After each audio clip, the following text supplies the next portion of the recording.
Hi, everyone, and thank you for being here. Tuesday, the 25th day of February.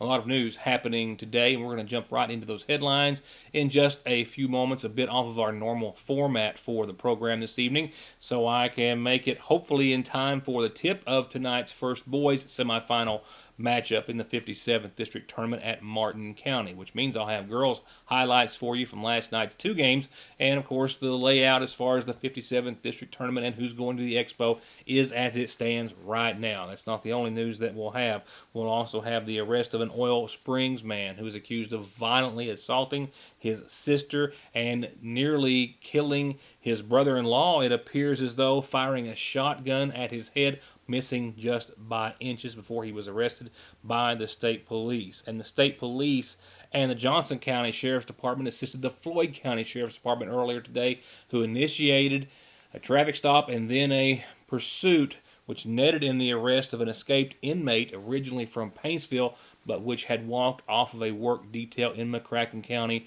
on Sunday and was found armed and led police on a more than 30-mile pursuit earlier today through multiple counties. One of our representatives of the Independent and Big Sandy News was there on scene. We'll have some video and interviews for you in just a few moments. So let's go ahead and get to a few other things first. A calendar announcement. Probably won't have time for our regular calendar, our regular forecast tonight as well. But just to let you know, tomorrow is Food Pantry Day at the Water into Wine Food Pantry over at the Lakefront Church of God. Everyone needs to bring a box or a basket to put your food in. They are open, of course, and servicing the area every Wednesday, except the last Wednesday of each month, 9 till noon tomorrow. The last Wednesday of each month is 4 to 6, just a different time. The third Thursday of each month is the Commodity Distribution Day, and that is 12:30 until the commodity boxes are gone. With that said, a few funeral service announcements that we want to pass along to you this evening. The first is for Jane Allen Salyer. Jane Allen Salyer of Salt Lick Road passed away yesterday at the age of 105. She was married to Glenn Salyer, who preceded her in death, but she is survived by her daughters Ruth Smith, Ruby Turner, Sue Johnson, and Joanne Arnott. Visitation will be after 6 o'clock this Thursday and prior to Friday's services that start at 1 from the Magoffin County Funeral Home. 74-year-old Geraldine Shepard Prater of Indiana passed away yesterday. Formerly of Magoffin County, she was married to Willie Prater, who preceded her in death. She survived by sons Ricky, Bill, Ronnie, and Jackie Prater, and daughter Kathy Kellums. Visitation is after 6 o'clock tomorrow and Thursday.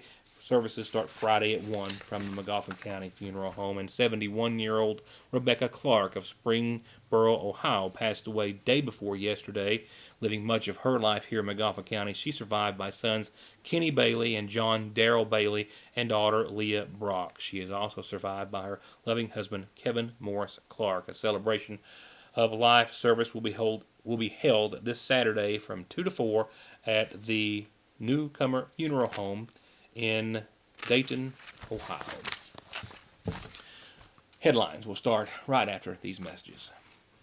Magoffin County Heating, Cooling, and Refrigeration with professional, licensed, and certified commercial and residential service technicians that can maintain and repair all manufacturers, with new and old installation and financing available, serving Magoffin, Morgan, Lawrence, Martin, Johnson, Floyd, and Breathitt counties. Magoffin County Heating, Cooling, and Refrigeration, 349-1058 or 225-6779. Creekside Stitching and Feed is the place to go for all of your custom embroidery needs. Shirts, caps, jackets, and more. And they've got the best prices on value-pack dog food, blue ribbon beef mix, kickin' chicken, and shell and cracked corn. And premium quality gates, hay rings, and bunk feeders, plus metal carports and garages as low as $1,400 installed. For all of your embroidery, feed, and farm supplies, Creekside Stitching and Feed. 1 mile up Bear Branch off of Route 30. With decades of experience and happy customers all over Kentucky, All Pro Gutter Works and Construction is now proud to offer long-term and 0% financing on their home improvements and home construction. That's new windows and floors, new bathrooms and kitchens, new roofs, siding, decks and porches, new turnkey homes and offices, and of course, continuous guttering in 21 colors. Locally, family owned and operated, and waiting on your next project and phone call. All Pro Gutter Works. It can be one of the hardest parts of being a parent. You can beg them, bribe them, hold them down and try to force them, and sometimes you still can't get them to take their medicine. Well, problem solved at Parkway Pharmacy with Flavor X. Let your kids customize their medicine with some of the best flavors that really do taste great, and it's totally free with your child's prescription at Parkway Pharmacy. So stop the suffering, theirs and yours, for free, and get your Flavor X flavored medicines at Parkway Pharmacy in Salyersville. It's the largest inventory in history of Parkway Gun & Pawn, and that means the biggest discounts ever. They are now price matching and often beating any internet deals out there on Ruger, SIG, Smith & Wesson, Taurus, and other handguns, AR-15s, lever, and bolt-action rifles by Diamondback, Rossi, Winchester, and more. And right now, get new handguns and rifles in stock as low as $139 at Parkway Gun & Pawn in Salyersville, 349 Pawn. Are you tired of the same old cell phone? Want a brand new phone but really don't want to pay hundreds of dollars up front for it? Then Appalachian Wireless has the deal for you. Get the phone you actually want instead of settling for a cheaper phone with the Appalachian Advantage plan. Instead of paying $400 or more for the best phone, simply pay the taxes up front, then a few bucks more on your monthly bill. Stop by your local Appalachian Wireless store or dealer today for more information. It's the better, simpler way to pay, and it's called the Appalachian Advantage. Better service, bigger savings. That's today's Appalachian Wireless. The Kentucky State Police have been searching for an inmate who walked off a work detail in the western part of our state, in McCracken County in the Paducah area, on Sunday, searching for the former Paintsville man, unknown of his potential whereabouts or direction of travel. Daniel Bell, formerly of Paintsville, was reported to have stolen a 2000 Chevrolet Silverado pickup truck while on a work detail and not been seen until today, until he was seen, chased, and apprehended here in eastern Kentucky. Now, we're about to take you to the scene as it just had unfolded on US 23 earlier this afternoon. It happened after a multi-county, multi-agency police pursuit ending in Johnson County on 23. And it happened this afternoon as the Floyd County Sheriff's Department gave pursuit. One of its deputies, as you're about to hear from, who was following up on an investigation, encountered Bell, who fled in a vehicle. That pursuit then ran through Floyd County into Johnson. The Johnson County Sheriff's Department was called. The state police also assisting as well. That pursuit never reaching a great deal of speed, but a great many miles before the suspect, Bell, was arrested after entering on US 23 in the wrong direction. The car left the house. I made a traffic stop on it. Was running everybody's IDs, and then I see two jump out, and I'm screaming to get back in the car, and then this guy comes out, and he just takes off. So I grab the two that I've already detained, and I throw them in the back of my car, and then this guy takes off, and here we are.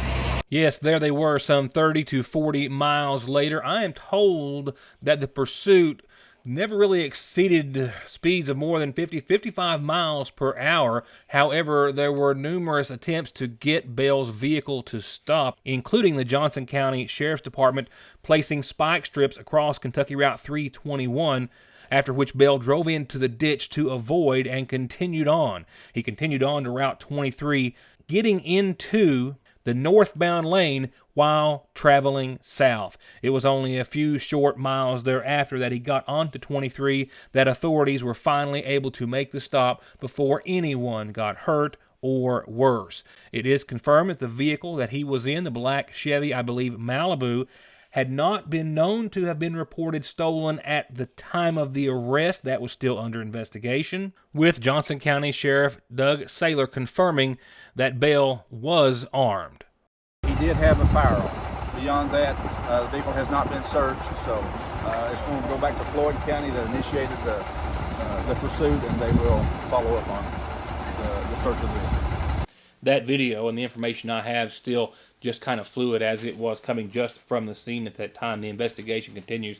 I suspect we'll have more updates for you as soon as tomorrow. I can tell you that per official documents, it looks as though bail was actually up for parole in 6 months on charges of complicity to commit burglary in the third, receiving stolen property, obscuring the identity of a machine or property, and theft by unlawful taking. That's all I have at this time. A Johnson County man, an Oil Springs man more specifically, was jailed and already out on bond after being jailed at around 3 o'clock this morning after Kentucky State Police responded to a complaint that he had seriously and physically assaulted his sister and then fired a shotgun at, I believe, his sister's husband. His citation says that when Trooper Dustin Thompson got to the residence and made contact with the female victim and her husband, she had obvious wounds to her face from an assault and was missing a front tooth.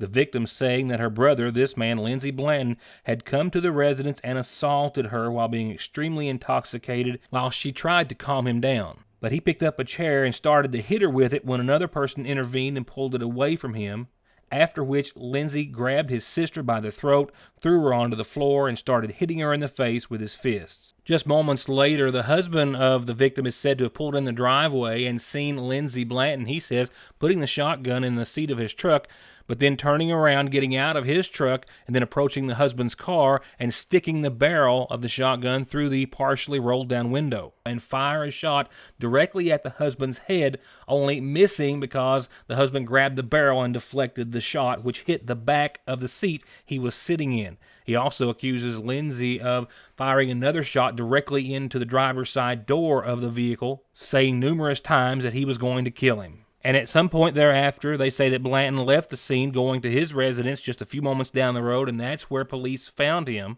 Trooper Thompson saying that he watched Lindsey come to the window next to the door with the shotgun in his hand and looked the officer right in the eye. The trooper ordered him to drop the weapon, and a few moments later, he placed it against the wall and came outside, took the officer back inside, and apologized, he said, for the whole situation. Thompson says he took possession of the shotgun, found to have the safety off, with one round chambered and another in the magazine. It's all about your weather, briefly, and the 57th District Tournament in just a moment. I'm Bill Tinker. I've spent the past 19 years defending insurance companies in car crashes, truck crashes, and slip and falls. Are you involved in a case like that? Is the insurance company giving you the runaround about your medical bills, your benefits, or your lost wages? Contact me at McFarland Tinker Law Office. With our combined experience of over 58 years, we're here ready to work for you.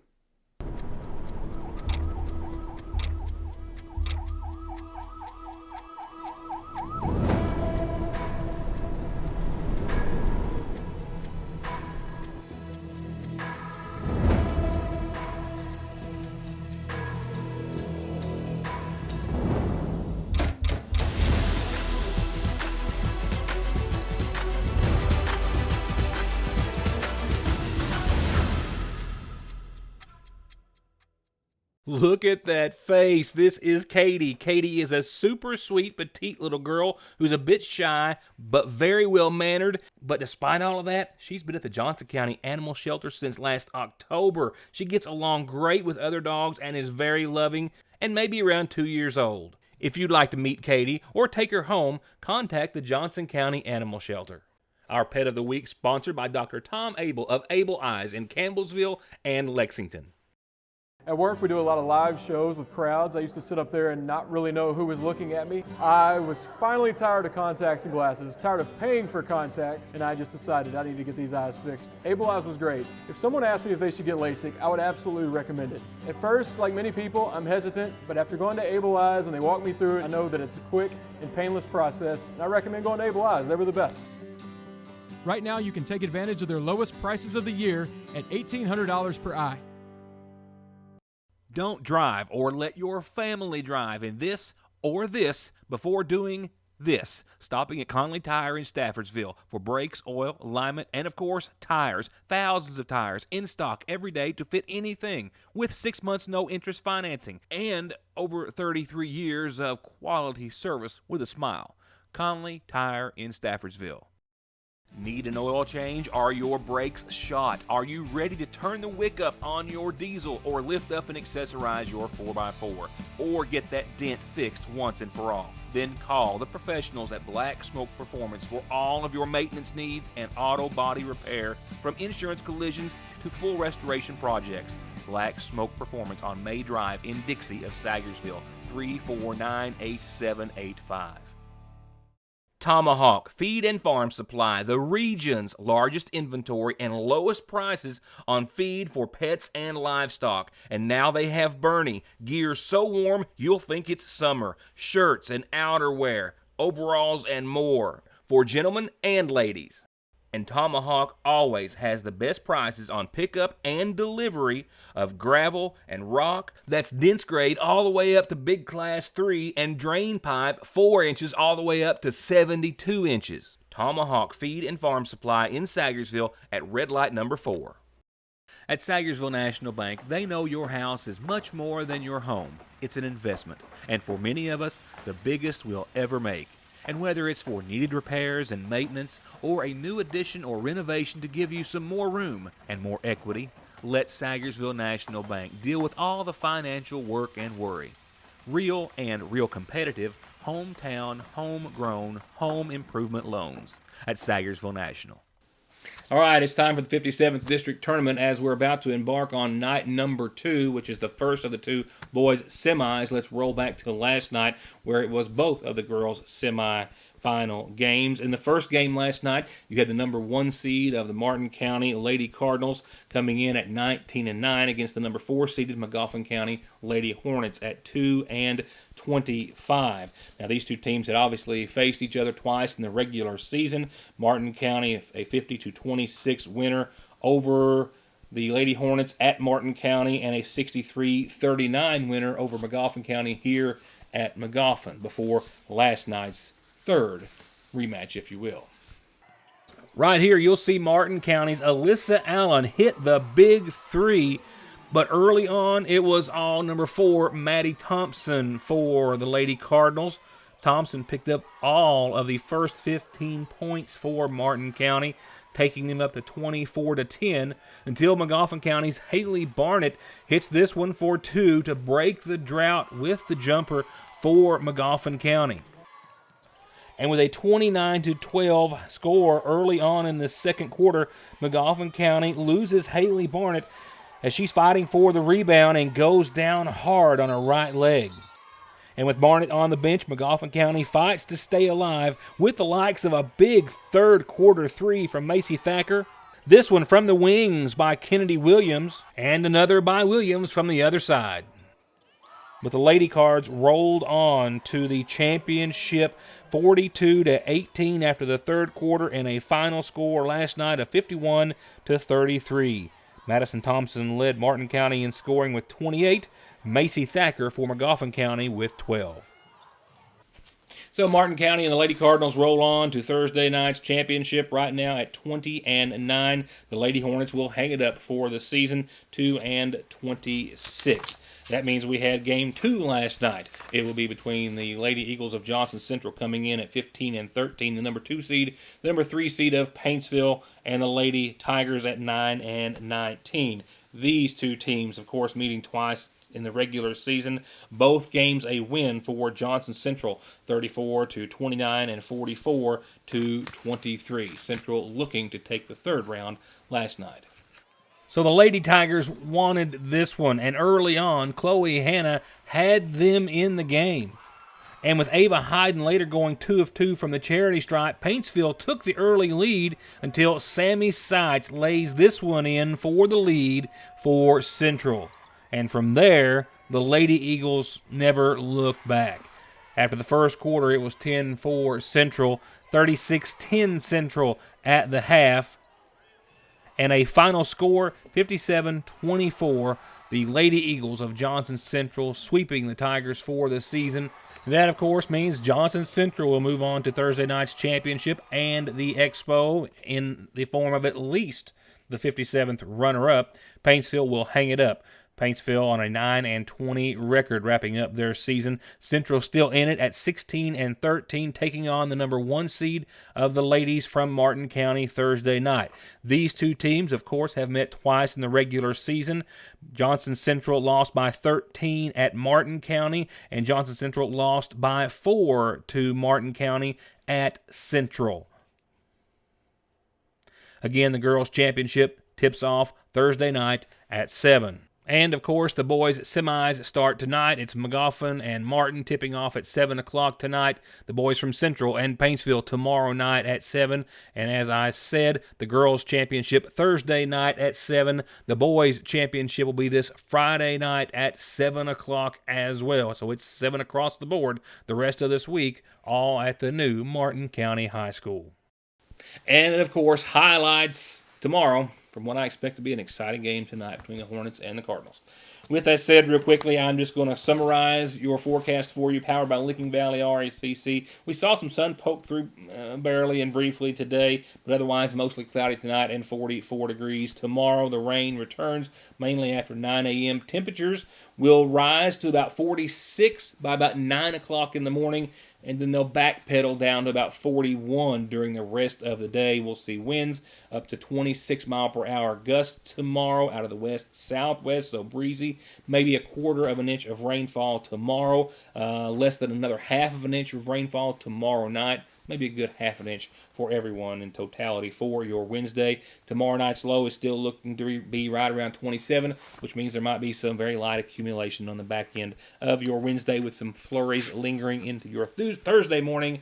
Thursday only seeing about 36 for daytime highs and still some significant winds out of the west, upwards of 20 to 22.